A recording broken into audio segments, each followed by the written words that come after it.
Muy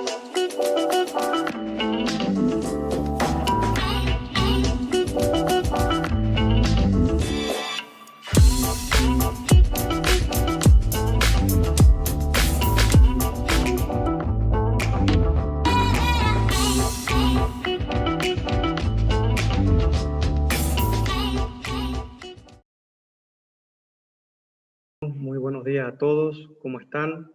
Yo soy Nicolás Mitrovich, trabajo como técnico de la sección fruticultura y en esta oportunidad les voy a comentar acerca del cultivo de la nuez pecan como una alternativa más de producción para nuestra provincia. El objetivo de esta charla es mostrarles cuáles son sus principales características, como así también los requerimientos que tiene este cultivo y también ver cómo se dan las diferentes etapas en nuestras condiciones. Rápidamente para introducirlo, el pecan es el único árbol de origen americano, tiene su centro de origen en los Estados Unidos y norte de México, donde ha sido ampliamente utilizado por los nativos de esa región, quienes le dan el nombre. Se dice que las primeras plantaciones comenzaron en el siglo XVIII por el norte de México, y ya a mediados del siglo XIX, la industria del pelado y este cultivo crecía a grande escala en Estados Unidos. En Argentina se dice que lo introduce Sarmiento, principalmente como un árbol ornamental, pero a mediados del siglo pasado ya se comienza a experimentar con este cultivo en la zona del delta del Paraná. Hoy en día lo podemos encontrar desde el norte del país hasta la zona centro de Buenos Aires y La Pampa. Los principales productores de pecan son Estados Unidos y México, con una producción muy pareja entre ellos, pero estos dos países concentran el 95% de la superficie implantada mundial. Le sigue Sudáfrica, Brasil, Australia, Perú y la Argentina, y la estimación global para este año son aproximadamente 270.000 toneladas de nueces. Puntualmente en nuestro país se habla más o menos de unas 8.000 hectáreas implantadas y la producción para este año rondan entre los 2.000 a 3.000 toneladas. Hay que tener en cuenta también que hay muchas plantaciones que son jóvenes y todavía no están en producción. El 80% de esa producción a nivel país se concentra en las provincias del litoral, Buenos Aires y Santa Fe, siendo la provincia de Entre Ríos la provincia con mayor superficie implantada. Ya en nuestra provincia se está hablando de una superficie estimada de un poco más de 300 hectáreas y con buenas expectativas de crecimiento para los años próximos. Bueno, el pecan es un producto muy demandado a nivel mundial, no solo por su gran sabor, sino también por su alto valor nutricional, que lo posiciona como uno de los frutos secos que aporta mayores beneficios a la salud. Se comercializa mundialmente con cáscara principalmente, aunque hay productores que deciden optar por el pelado en sus campos y así obtener un mejor precio del producto, aunque son la minoría debido a que se requiere de equipamientos especiales para el pelado y también la maquinaria es muy cara e importada.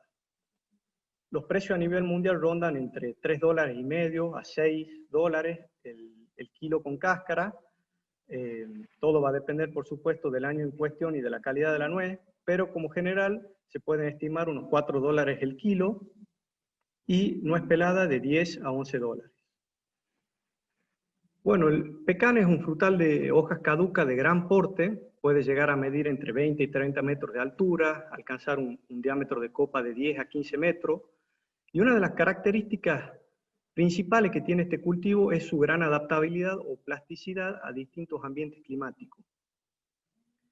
Según el manejo que haga el productor, el sitio de implantación y los cultivares a elegir, es lo que nos va a depender la entrada en producción, pero como regla general el pecan empieza a producir a partir del cuarto o quinto año. Esta producción comienza a incrementar de a poco hasta alcanzar su potencial productivo cercano al año 15, que puede llegar a producir 2 toneladas o más por hectárea, y manteniendo estos niveles durante 40 o 30, 40 años. Otra característica importante que hay que resaltarla, que este cultivo tiene un gran grado de alternancia. ¿Qué quiere decir esto? Que presenta altibajos en la producción de un año al otro. Esta alternancia va a variar según los diferentes cultivares, pero es un factor no menor que tiene que tener presente el productor a la hora de hacer el manejo, ya que hay determinadas técnicas como ser el raleo y manejar bien la nutrición, riego y poda para tratar de mitigar esta alternancia. En cuanto a los requerimientos del pecan, el pecan le gusta mucho el agua y las temperaturas medias relativamente altas en los meses de diciembre, enero y febrero, superiores a los 23 grados centígrados.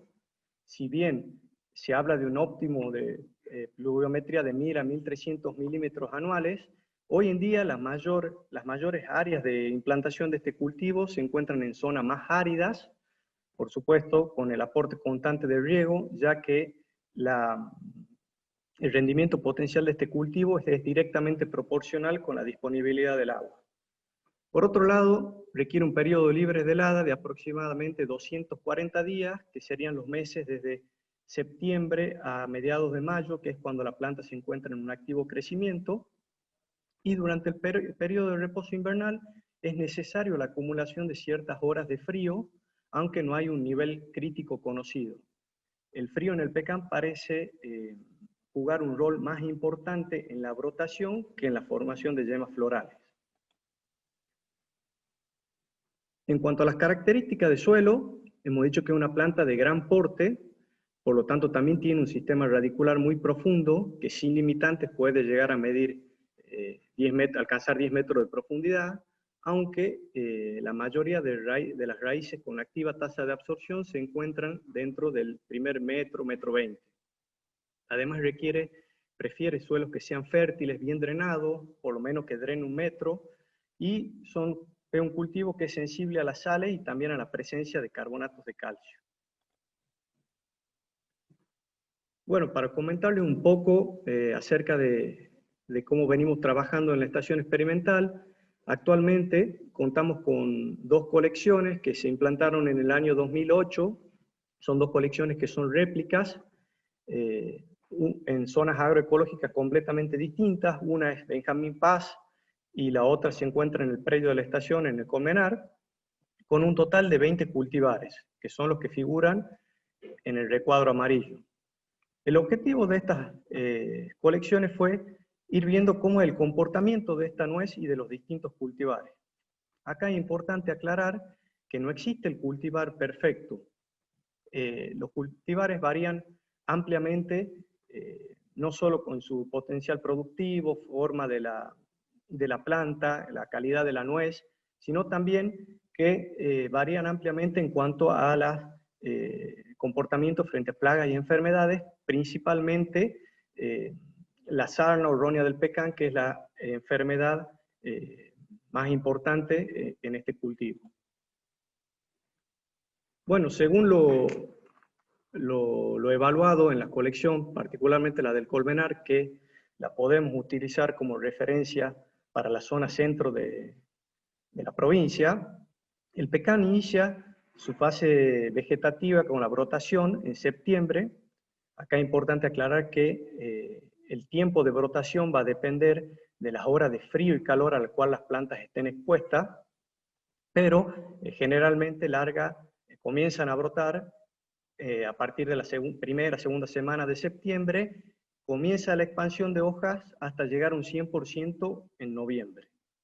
Acá es importante en esta primera etapa tratar de proteger ese primer flujo de brotación, de manera hay que comenzar temprano con las aplicaciones de los productos fitosanitarios para llegar a tener hojas sanas y que puedan nutrir bien las nueces.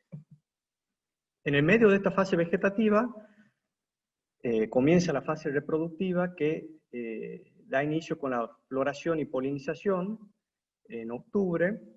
Y acá es importante comentar acerca del hábito de floración que tiene el pecan. El pecan es una planta que es diclino-monoica y que tiene una dicogamia. ¿Qué quiere decir esto? Que tiene tanto flores masculinas como femeninas en un mismo pie, pero se encuentran en lugares separados del árbol y la maduración puede coincidir en forma total, parcial o incluso darse en distintos momentos. Según a este tipo de maduración que tengan las flores, los cultivares se clasifican en cultivares del tipo 1 o cultivares del tipo 2. Los del tipo 1 son aquellos en los cuales la liberación del polen comienza antes de que la flor femenina esté receptiva, y los cultivares del tipo 2 es al revés. Las flores femeninas se encuentran receptivas, pero todavía no se produce la liberación del polen. Bueno, la polinización es una polinización cruzada, anemófila principalmente por viento, debido a que es un polen seco que no es atractivo para los insectos. Por lo tanto, es importante a la hora de diagramar la plantación orientar las filas en sentido favorable a los vientos predominantes de la zona, y también colocar de 2 a 3 cultivares por lote, de manera que nosotros aseguremos una buena polinización. Es decir, tratar de que la liberación de ese polen sea de forma escalonada y que siempre encuentre flores femeninas para fecundar. Bueno, mostrarles un poco cómo son las flores. Estos son las flores masculinas o amentos que se encuentran agrupados en racimos de 2 a 3, y por lo general lo vamos a encontrar en la base de los nuevos brotes y a lo largo de la madera del año. Al principio tienen esta coloración verde, que cuando maduran se tornan más amarillos, y al secarse con el sol los sacos polínicos se parten y comienza la liberación del polen. Una vez que se completa esa liberación, los amentos se vuelven oscuros y se caen, y eso ya nos da indicio de que se termina la polinización. Por otro lado, hemos dicho que tienen las flores en un mismo árbol, pero se encuentran separadas. Las flores femeninas las encontramos en la punta de los brotes del año, y se encuentran en espigas de 3 a 10 flores. El periodo de receptividad de estas flores va de 5 a 12 días aproximadamente, pero varía mucho con los cultivares. Podemos ver que en la foto, cuando toman ese aspecto como lustroso, la flor ya se encuentra receptiva, y una vez que recibe el polen y es fecundada, se torna necrótico y ya dan inicio a la siguiente etapa, que es la fase de desarrollo de la nuez. Como les decía, esta fase, una vez que se da la pospolinización, se tornan necróticos los estigmas y da inicio al cuaji, desarrollo temprano de los frutos, que se da en noviembre a diciembre. Acá es importante también aclarar que esta es la fase en donde se produce la mayor caída o derrame de fruta, principalmente por una falta de fertilización del óvulo, y es importante llegar en esta etapa con un contenido óptimo hídrico en el suelo, como así también nutricional. Seguido a ese periodo de lento crecimiento, la nuez comienza a expandirse rápidamente, de diciembre a enero, hasta llegar a su máximo tamaño, que es cuando la nuez ya comienza a endurecer la cáscara por la punta de la nuez. Una vez que fija el tamaño, comienza el llenado del embrión o de la parte comestible, que se da en febrero a marzo. Y acá es importante aclarar que esta es la etapa en la cual la planta necesita, es la etapa más demandante de agua por parte de la planta, ya que la nuez comienza su etapa de llenado, que pasa por un estadio acuoso, gel y pastoso, hasta el 100% del llenado. Una vez que la nuez madura fisiológicamente, se comienza a soltar de ese ruesno. Esto se da en nuestras condiciones en marzo, abril. El ruesno comienza a rajarse, y cuando tenemos un 70-80% de racimo con ruesno abierto, podemos dar inicio a esa cosecha. Acá un aspecto importante también a tener en cuenta por parte del productor es anticiparse a los mecanismos de caída y recolección del fruto, de manera de hacerlo lo más eficiente y rápido posible, ya que la nuez en la planta cae al suelo con una humedad superior al 15%, entre un 15 y un 18%, y para conservarla y almacenarla es importante que esa humedad de la almendra baje a 4 o un 5%. ¿Por qué estos valores? Porque por debajo del 4% la nuez se torna quebradiza, y por arriba del 5% es susceptible al ataque de patógeno y también tiene una consistencia más esponjosa. Bueno, estos son los datos de las cosechas que venimos anotando en la colección del colmenar, y quería mostrarle acá que si bien tenemos distintas edades de planta, ahora nos permite ir viendo, si bien son resultados preliminares, algunas características como ser la precocidad de algunos cultivares. Vemos, por ejemplo, unas plantas con 5 años que ya tienen una producción entre 3 4 kilos por planta, lo cual es un rendimiento muy bueno. También vemos, nos permite ver cómo se da la alternancia en los distintos cultivares, y a su vez también nos permite conocer cuáles son las fechas de cosecha, lo cual nos va a ayudar en un futuro a la diagramación de la misma. Bueno, para ir terminando, el pecan es una buena alternativa de diversificación para nuestra provincia, no solo a la plasticidad que hemos dicho que tiene, sino también por su alto valor nutricional y a su vez es un producto muy demandado. A eso hay que sumarle que Tucumán ya tiene una estructura, la productividad citrícola, la infraestructura de la producción citrícola se puede perfectamente adaptar a la producción del pecan, y si bien hemos dicho que tiene una gran plasticidad, es necesario que se continúe evaluando el potencial productivo en nuestras condiciones locales, de manera de que podamos en un corto plazo conocer cuáles son las zonas en las cuales la implantación nos asegure la mayor productividad del cultivo. Y al ser un cultivo de reciente incorporación en nuestro medio, propone desafíos importantes en cuanto a los aspectos técnicos y comerciales. Y hemos dicho que es una planta muy longeva, por lo tanto, cualquier inversión que realicemos, tanto de capital como de investigación, las tenemos que considerar a largo plazo. Creo que se hace de vital importancia el trabajo en conjunto entre los distintos sectores involucrados. Bueno, un poco para terminar, comentarles, presentarles al equipo de trabajo, que está compuesto por Inés Valdés, Nelson Aranda, quien les habla, y Dardo Figueroa. Muchas gracias por su atención, y ante cualquier duda pueden enviar su consulta vía WhatsApp al teléfono que figura en pantalla. Muchas gracias.